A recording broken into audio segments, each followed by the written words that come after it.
Hello, Narnach here, welcome back to Duskers. So last episode we had some modules break. If we look at the interface module has, it has degraded to the point where it is likely to start breaking. I need my interface, so it needs to be repaired. It's gonna cost 11, which is very, very expensive if you compare it to the 12 scraps I got. One of the tow modules breaking down we can get away with because no, it's a secondary one. We can get away with that. Actually, yeah, this turret's breaking when I try to activate it. That might be interesting as well. Well, there's a trap here. I don't even want to bother fixing it if I never even used it, so that's gonna yield us some scrap. And let's see, we have the sensors. The last time we used sensors, they were okay. I wasn't completely overwhelmed. They're nice in a pinch, but I'll just sell the main module we got.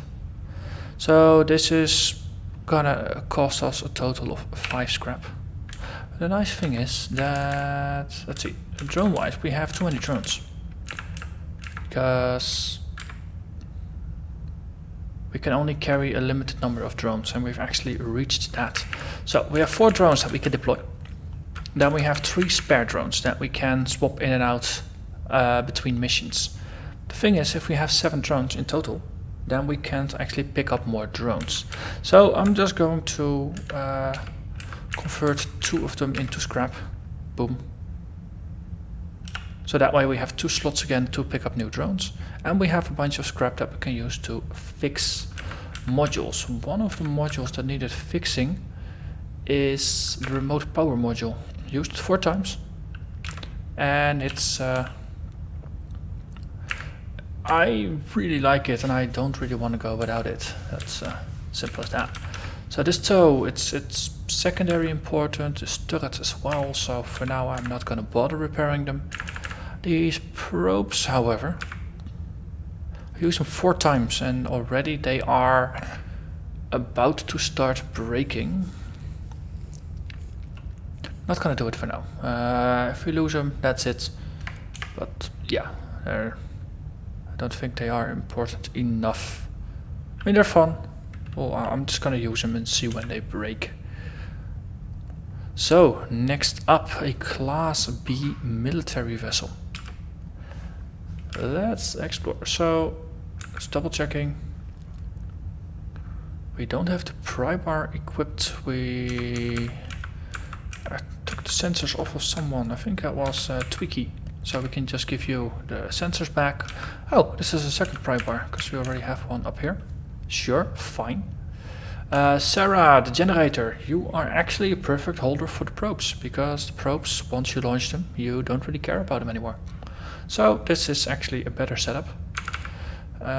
Tim, you've got a second gather. Maybe I should just take that away. And have a bit more space for when we pick things up. I mean, Mouse already is the prime gatherer. And the tow you got, it's the emergency tow.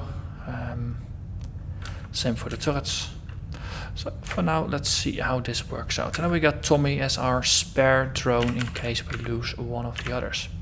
So let's hit it. Let's see where we get. Accessing records. Oh, we got communication. So this is a pirate vessel. That's interesting. Name, past tense. That's funny. And we got some logs. So the sequence of events simply doesn't add up. I've trolled through every reading, every measurement from loss of contact, and nothing suggests there was a disturbance in space-time. Whoever wrote this report are only seeing things that they want to see. So Jill inserts a note here linking with theory index. Cosmic event. Space-time and uncertainty suggest cosmic anomaly as cause of existential risk. Okay. The objective truth is that readings present an element of specificity that is not often found in nature. They present a pattern. First loss of communication, then loss of location. This admiral looks like it will require further military investigation. So, Jill, military involvement highlighted, recommended course of action, search a military vessel for further evidence. So let's see if we can commandeer this military vessel. Because if you remember, in the galaxy there was a military starbase that we couldn't get access to unless we had military clearance. Presumably, having a military ship grants us that clearance. So let's begin. And of course, mouse, you are stuck again, aren't you? Let's see what we got. We got an open door. We got fuel. Wow, we enter with fuel. That's pretty decent. Also, Sarah, you can go probe. So, nice thing about probes is that they show you where all the scrap is. We got another propulsion fuel and we got a jump cell. We are drowning in the fuel right now. I'm loving this. And there is nothing in here, of course, because we already probed it. So let's get Twiki in. And then we will close the door behind us. So if we run a motion sweep, we will actually pick up what's happening in all the adjacent rooms, unless they are interfering. And there's something scary in D5, and we have no clue what happens in the other two rooms. Seems fair enough. Okay. Fair. Then let's close the door. Then we open up door 10. Wait for the scary thing to exit into room 3. And then we send in the probes.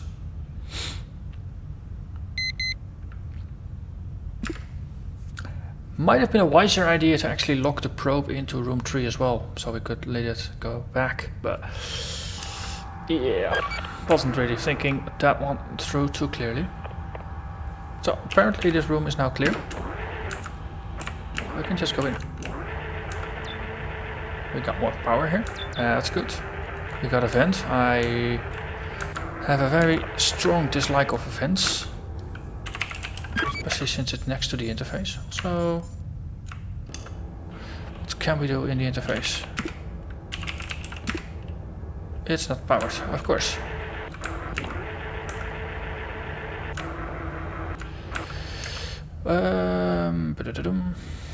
So, Tim, you are going to guard that vent with your life. Let's just hope the turret doesn't break.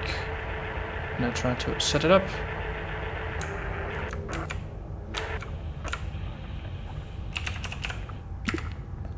Turret gun armed. Okay, so it didn't break. That's good. So we now have an armed Tim. That also means we can let Sarah move over here. So navigate Sarah to room 5. Airlock 3 integrity is failing. If I knew where airlock A3 was, I would be worried. That's over there. Okay. Okay, there was no way to zoom out. Okay, so let's see. This is a very compact room layout. Also, we can navigate. Okay, so that's gonna blow out hard. Can't actually do anything about it, so that's just a room we can't access. Also gonna make it hard to actually commandeer the ship. So we navigate Twiki to room 5, so everything is gonna be in room 5. So I hope there's not gonna be a cascade failure. What suck. No airlock related puns intended there. Yep. Okay, so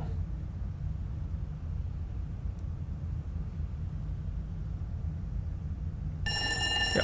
Well, that's that room is now lost. Sure, fine. Whatever. I had a plan. I had a grand plan. Yes, motion sensor. So there's something scary in room 6. Yeah, so that's gonna be fun. So there's something scary in room 3 and there's something scary in room 6. And we have no clue what's in here because this is not scannable. This is not terribly great wreckage, is it? So Tim is still guarding that vent. Could have the cautious assumption that if something scary would come through, it would have come through already, right?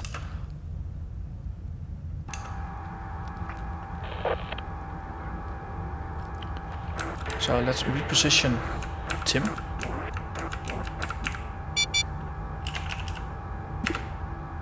Turret is armed once again. So what we can do, open up door 7. Something scary is gonna come through and we will shoot it. We shot it.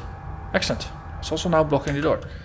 If door 12 is gonna have an issue, we will flood this entire section with radiation. Also, probes there, we have a gun. Excellent. That's what I forgot. That was an interface. The whole reason I dragged Sarah over here was so I could actually activate this and run the defenses. Yeah, that was not the brightest idea either. By the way, we got more scrap.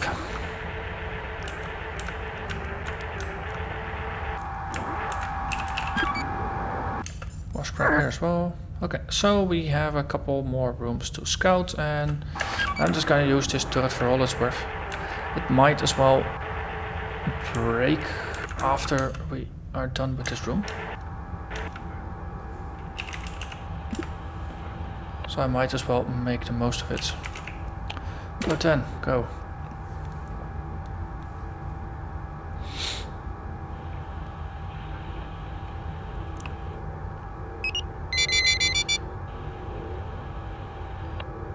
Okay, so wow, we lost 90 health from this guy just charging, even though we shot it. Jeez. Most drones would have been dead by now, or disabled at least. One more room.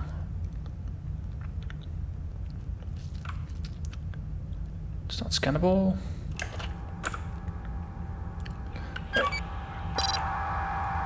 Okay, you have sensors. We don't actually... Yes, we just drop a sensor here. And we also drop a sensor here.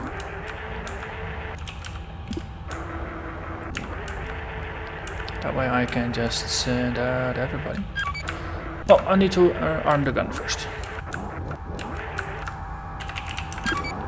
I don't want to expose Tim to further attacks, that's why I'm doing this. So we've activated defenses. Then if we just send out all the drones, navigate, well, 1, 2, 3, 4, all to room 2. Then we can run the generator in there. Yes, then we can close door 5. And we open up door 4. So if there's something scary in room 4, we will know when it enters room 3. And then I can close the door behind. Also, this probe's gonna let us know if it's actually worthwhile to do something with that room. And it doesn't seem to be. Can we commandeer a ship? Doesn't meet regulations, okay. Probably because airlock is open here and the room is completely flooded with radiation. It does make it a bit harder to deal with a ship that way. Okay, well, then we actually open everything up. Oh, Sarah, you go back. Regenerate. Close all. So, room 3, supposedly clear. Means we can...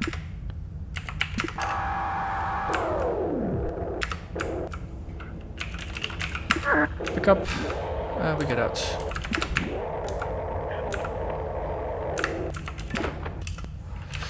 and then we exit. This was unfortunate. So both the probe and the turret ceased to function. That's the problem. The moment you get the braking probability and you use it, it says the braking probability is 15%, but basically in practice it always turns out that it's just gonna break entirely. So yeah. Probabilities. So we convert it into scrap and we only get 1 bit for it rather than 3. Execute.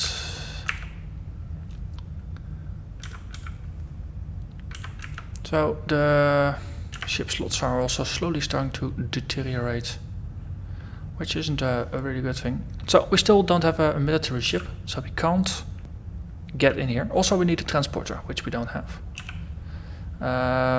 This one is under quarantine.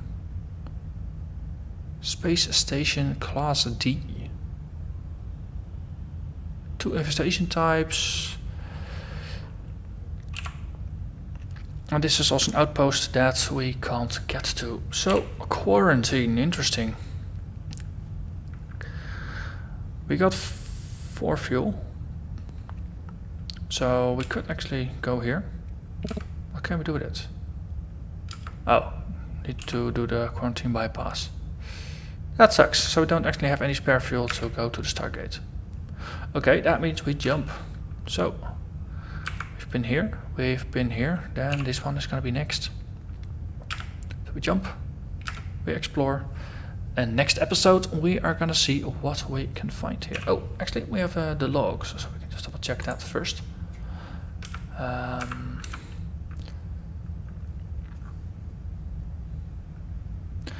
Oh, this is something extra that Jill dug up. Quoting existential risk theory cosmic event. It's clear that given our nascent understanding of the universe, there are dangers we do not understand, like a fisherman setting out on the ocean unaware of typhoons. These cosmic events could therefore make themselves evident at any moment.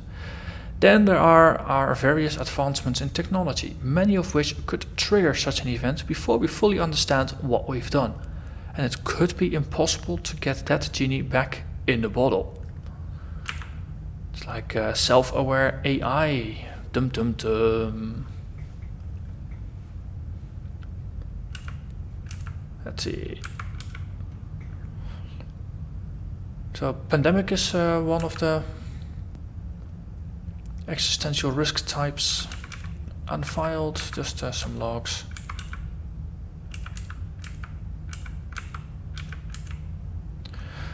Okay, well, next episode we will see. This is a medical ship, so that's not gonna be... This is a salvage ship, this is a salvage ship, this is military. So let's see if we can make a beeline for this. Probably next episode do this one, the Espera and the Cyrus, and then work our way towards the military ship, see if we can commandeer it. Never know, no, things have a habit of going wrong, especially since these are more volatile, well, mixed with some stable, so we'll just see. But anyway, I'm starting to ramble, so it's time to end this episode. So thank you very much for watching, and I hope to see you again next time. Bye bye.